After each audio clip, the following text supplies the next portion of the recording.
clean up, clean up. Heat.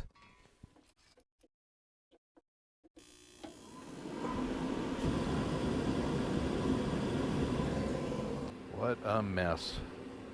I've got crap to clean up. Holy hoses.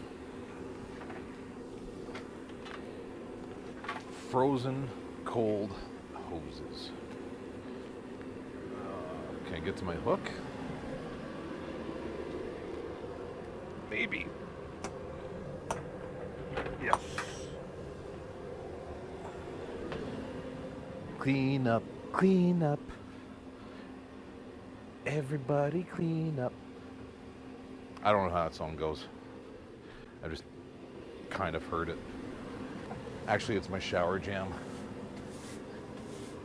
Close the door and turn the lights down low. Oh, hey, didn't see you there. Cleanup time. Try and make some room in the garage so I can work on the ProXP, but as you can tell, there's no room. Got two sleds. Well, one sled that won't start. The other one needs an engine. So I'll probably invite you to come have a part of that. I don't know what's going on with the one that won't start. It started up, fired up last winter. It was running. Once fired up this year, it's not. Engine's fine. It'll dump some fuel into the cylinder. It'll fire up, but it won't stay running. So definitely a fuel problem. Just got to figure out if it's ECU, regulator, cap, or fuel pump. Might be fuel filter. Probably gonna dig into that. Got to figure out where the leads are for the fuel pump, so I can just throw 12 volts on it, see if it runs, do a pressure test. That's gonna be my next step. I having trouble finding those wires though. I mean, it doesn't show you in the service manual where to locate them. Haven't seen anything on forums or anything. People just say they test them. Nobody really says where to find the wires for them. So I'm gonna see what I can find. Once that's running, then I can throw that back outside and start working on this one. Bought it as a parts sled, but really the only thing that was missing was the engine, which was in a box, and that engine had a big hole in the bottom of the case. I found a used engine to replace it with. Guys thought it was seized. Got it home. It actually does turn over, but I don't think he realized that they're really hard to crank over when you don't have the clutch attached to them. So I think that might be what the problem was. Fingers crossed that's all it was. I've had the head off, looked inside the cylinders. Cylinders are mint. Pistons look good, so unless somehow the bearings in the crank melted, I don't know. I don't see it being an actually seized engine. So I'm gonna throw it into this thing and put a clutch on it, throw a new pull cord on it, and see if it fires up. But that's gonna be over the next week. What else? I don't know. That's it. Then I guess once these sleds are out here, I pretty much got this one sold already. Well, maybe the other one, whichever one he wants to take. We're planning a sledding trip here in the next week or two. So it would be nice to have all three running. But more than anything, I just want to make room so I can get the ProXP in here and get it started so I can actually enjoy it. Yeah, I got to figure out my schedule. It's going to be a lot of work in the next week, I know that. But let's see how it goes. Oh, here's some nerdery for you. Don't buy Seagate hard drives. They're shit. One. Oh, I've been through at least this many before. It's only, I don't think any of these are more than 3 years old. I've never had hard drives fail like this before. They're all trash. And believe me, I've tested the shit out of them. Anyway, for you nerds out there, I'm going to be drilling some holes through these on the drill press, and then they're going in the trash. Never again, Seagate. Love when I find stuff. I forgot I had these. No, if I can just remember where I'm supposed to be putting them. they'll go there. Measuring tape. Sometimes I gotta measure stuff. T-shirt for rags. Parts. Parts, and more parts. Garbage. Another tripod. Put that there. Ooh, goodies. Love buying tools. Got some butt splice connector crimps. I think I might have a set of these somewhere. They look familiar. And crimps. These are heat shrink butt connectors. I'm gonna give them a try. I've always done my butt connectors and heat shrink them and then dielectric grease. I'm gonna give these a shot, see if they're any good. What else do we got? Oh, copper lugs. Those are for, those are smaller gauge than I realized. Hopefully those work. I've got some other sizes coming too. Hopefully those will be showing up soon. Those are going to be for my power cables for the winch and audio and whatever else for the ProXP. That's garbage. Hang on to that. Put this away. Shovel that I hopefully have the handle for. I did it one time. Hopefully it didn't go with the sled I just sold. Books for the ProXP. Decals for the RZR 900. Brake pads, hood, plug wires. Those can go there. I'm grunting like an old man. I hate it. These are goodies for the ProXP. Not going to reveal them just yet. Other parts. Ooh, amplifiers. If you're handy, I haven't tried the amps yet. We'll find out what they're like on the ProXP. Polaris on their website is selling the MB Court under dash amplifiers for 55 bucks Canadian. Obviously blowing them out, clearing them out. And I don't know, for 55 bucks, an MB Court amp. MB Court used to be a really good brand. Yeah, I've heard some of their stuff in the last few years. It's not as good as it used to be, but for 55 bucks for an amp that's waterproof-ish, or at least meant for power sports, can't go wrong. I mean, maybe it'll melt or something, I don't know, but hopefully not. Hopefully it just works. We'll try it out. Well, we'll try 3 of them out. I might even add a 4th, so I'll probably have their 2-channel lamp. We'll try them out. They're 2-channel lamp. So I'll do one for the fronts, one for the rears, and then I'm doing subwoofers. So 1, 2. I might try a 4th amplifier. See if I can bridge each amplifier for the subwoofers. We'll see how that goes. Hopefully they'll still have some left. I might just have to order one of those again. So yeah, that seems like a good idea. I'll do that. And if you get your chance to get hands on one, recommended. Okay, more 900 stuff. Oil change crap. Fogging oil, octane booster, fuel injector cleaner, carb cleaner. Apparently I needed more. Oil filters. Gonna need those later. Yoink. Frozen water, frozen iced tea, frozen water, snot rag. I'm gonna start a pile of stuff for the ProXP. If I can make some room, maybe.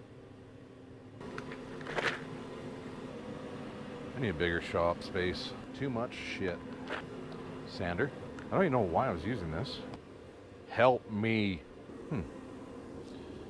That can go there.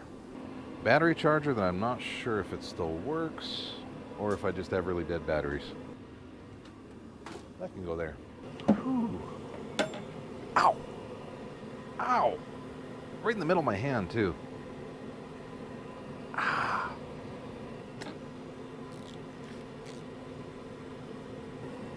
Clutch puller. Wheel lugs. Lug nuts. I don't know what those are off of. We'll put them here. This is how stuff gets to be a mess. Cleaning up and not caring, or just forgetting where shit's supposed to go. Utility knife, chisel, brush for something. Need a drawer for brushes. I have one. Where is it? Which one is it?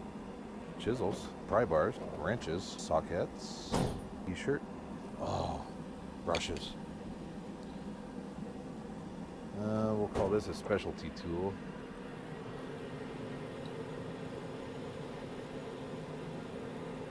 If you haven't seen one of these, it's for CV joint band clamps. Band clamp. Slide the end through here into this little doohickey, and then you just turn. Tighten it up, pop it in, done. I've never actually used it, so I think that's how it's supposed to work. Gloves. Gloves. 2 lefts don't make a right. 2 rights and 2 lefts make 2 pairs. I have a lot of gloves in here. Sure, put those together. That looks like a pair. Oh, I already know where the other one of this is. Today's gonna be a good day. Rags. That looks like a good place for rags. First aid kit. Might need it one day. My favorite pair. Yeah. Manamana. Manamana. Grease gun stuff. Miscellaneous. Gap tool. Sharpie. I wish I could remember. It's a Polaris Polar. No, is it? Arctic Cat. Yeah, it was for an Arctic Cat that I had. Had to pull the clutch. What was it? 2014 M8000 Snow Pro. And there's a brace that goes between the primary and secondary clutches. Notorious for cracking.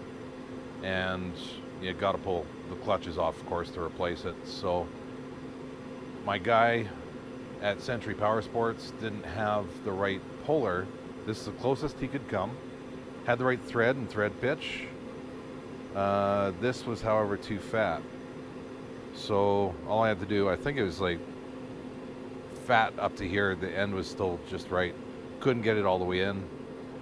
So just took it on the grinder and flattened it out. Did the trick. It worked. It'll probably work again on something else. Can't get to where I need to again.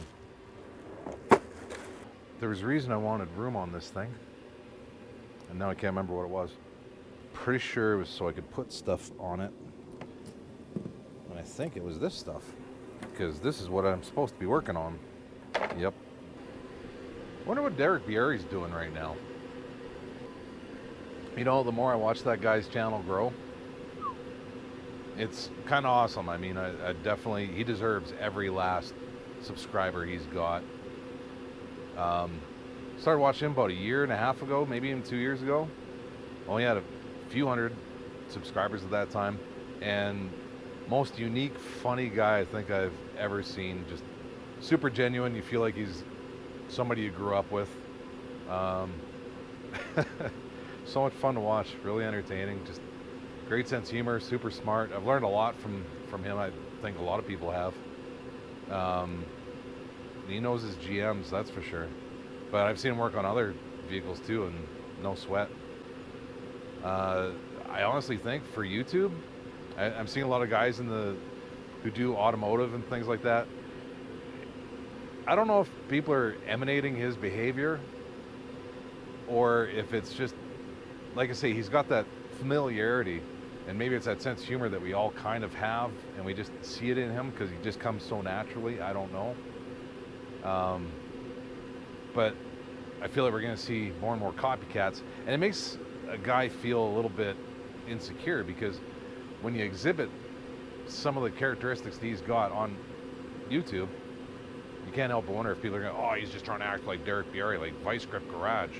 But really, I think it's just, we all kind of have that little bit of Derek Bierry in all of us. That's today's deep thought. Ooh, I forgot about this stuff. Dry Shine 440. Water resistant high gloss sealant. Supposed to help with your plastics. Make it shiny. And hopefully keep the dust out. I don't know if I'm supposed to clean it first. Probably. I probably just sealed in all the dirt. Oh, I need side panels for this thing, don't I? Do I have some? I do. I've got an airbox. I have clutches, but I just discovered that other sled. Well, actually, that's just a spring. So maybe I can order a new spring for it. But the spring is broken on the primary on that one, I discovered. I'm gonna have to fix that, as well as get it running. Listen to me talking sense. Holy shit.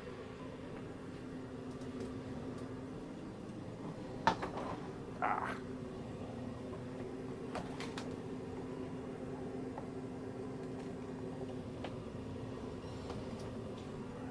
Are you sucking ass? I think you are. You stopped recording, didn't you? Huh. Definitely gotta get the remote for the cameras. I can just record, stop recording, pause, both cameras at the same time. Because the app's just not cutting it. Way to go, Pro. Ooh, look, more tools. Hey there, Mr. Camera. What do you know? Do you have to tinkle tinkle? Yes, I do think so. Oh, there we go. Repairing file. The fuck? Why is the file broken? Oh goody, file repaired. Let's record. Unfortunately, these GoPro 6s don't do linear view, so it's always wide. Hopefully this doesn't look like shit. I have to have a peek. Oh, shiny. I'm not going to tell you what this is yet. I will tell you it's from HMF, but it's not exhaust. And this is also from HMF. Uh-oh. What? Did we get the wrong color? Nope, it's good.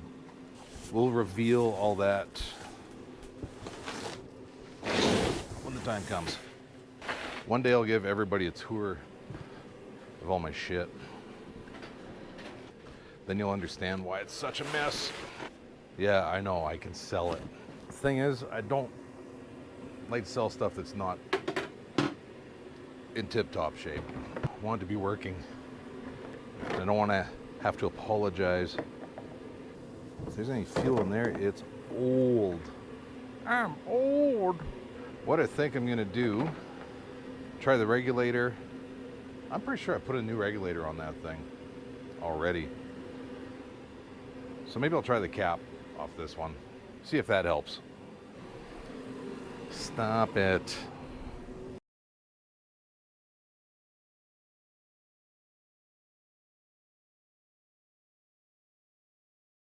Come on.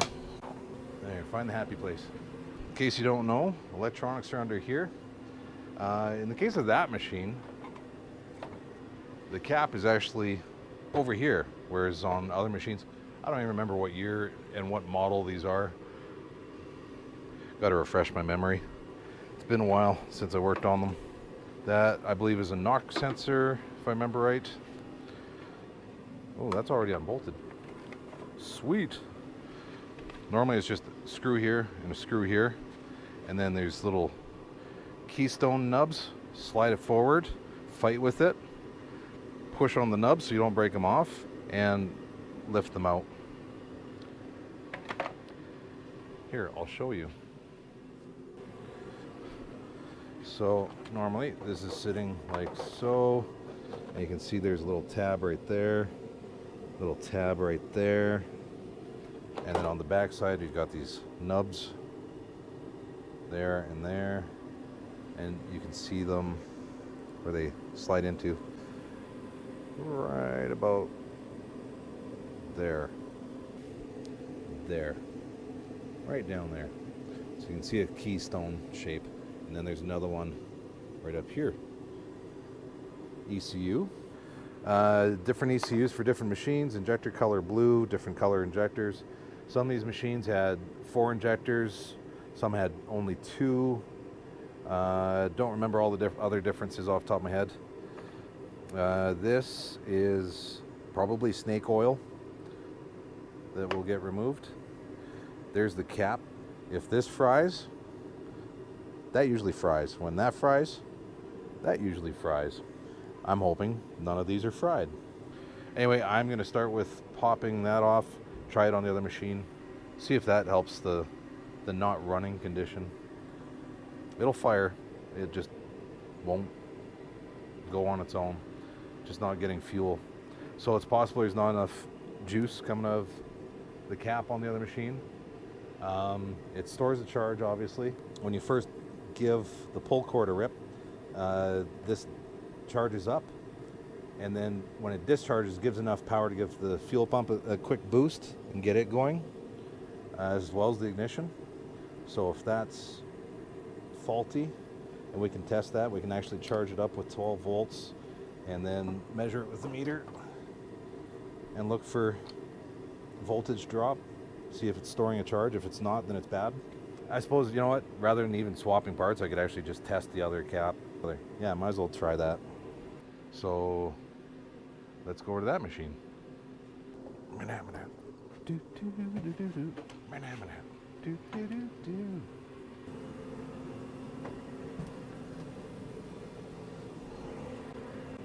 It's been a while since I've tested one of these things. I might have to look it up. Can't remember if it matters. Negative versus positive. I think it does. I'd rather be safe than sorry. Might have to go to the Google machine. I'm gonna try using a battery charger to charge up that capacitor. All right, let's see if this works. I'm going to, all right, this one, usually the capacitor on most machines that I've pulled apart anyway, they're bolted down on top of the regulator. This one is up front here. All I'm gonna do is disconnect it. I'm gonna try something. I'm gonna use a battery charger to charge it up. I mean, a capacitor basically is a battery, so it should work. I just gotta refresh my memory on which lead is positive and which one's negative, and which ones I need to connect to charge. If I remember right, well, that should be positive, which is brown on here. That does make sense. I've got brown and red. Obviously red is usually positive.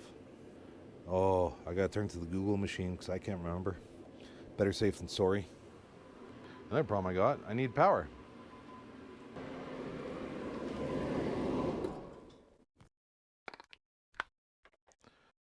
Yeah. Let's see what happens. So I'm gonna assume red is gonna be positive. See if we get a reaction out of the charger. Probably not, because it's going to be completely dead. Yeah, that makes sense now. If there's no charge on the capacitor, the charger is not even going to start. You need a battery no matter what. Amateur tip. Maybe you already know this. But if you're trying to charge a battery that's completely discharged and your charger won't recognize it, get another battery, set of booster cables, and run them in parallel. Give it a few minutes of letting the second battery charge up the first one. And before you know it, your automatic charger will detect it and continue charging. I'm just going to use 12 volts from an old battery here and charge this thing up. Some clamps, wires, something. Gaggles Pisano. You're probably fucking old if you remember what that's from. Sweet. That'll work. So, alligator clips. I'm putting red on red, black on brown, and we'll hook up the battery. Ooh, we got a spark. Let that charge for a second. All right, that should be long enough. Actually, I'm just going to leave that. Disconnect from the battery. Grab my multimeter. Let's see, DC, 20 volts.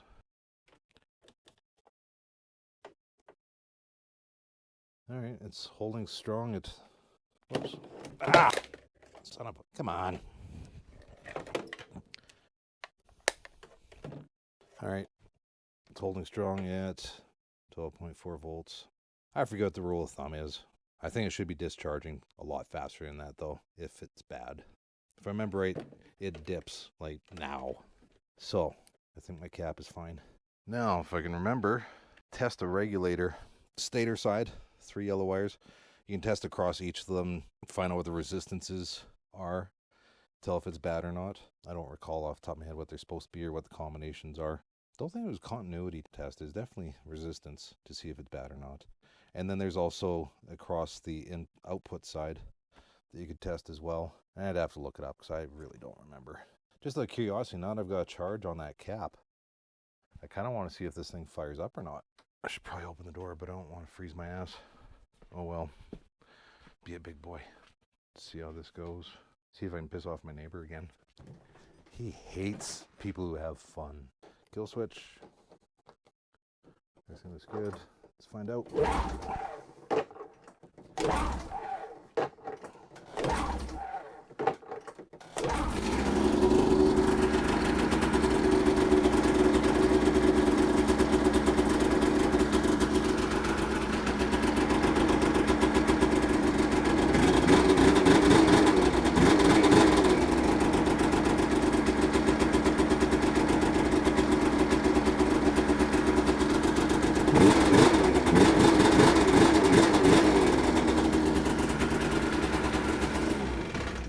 Huh.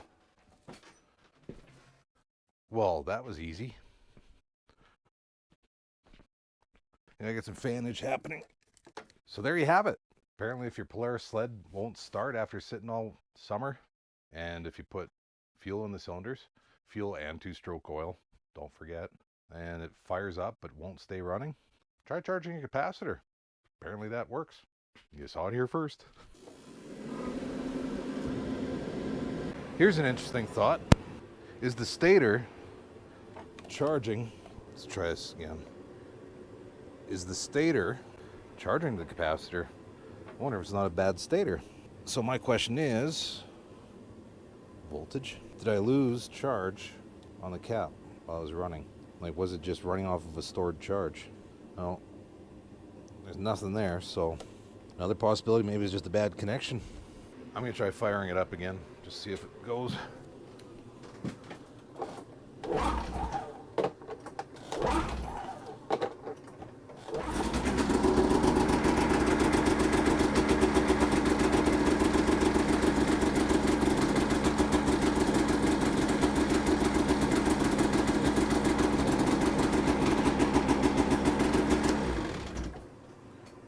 I'm kind of leaning towards a dirty connection.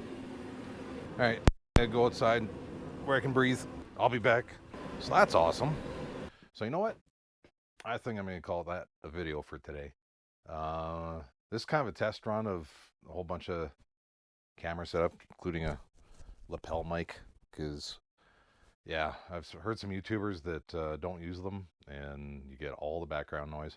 I'm hoping this helped. I mean, I've had a heater running in here that's pretty noisy, and I pray that all my footage came through, that the audio came through. It's a really cheap wireless mic, so I've got a bunch of plans for more and more content. I want to do some really cool stuff, and I'm hoping down the road have enough subscribers that can get to do a project that I've been dreaming about for a while. It's going to be really cool. Something you may or may not have seen anywhere else.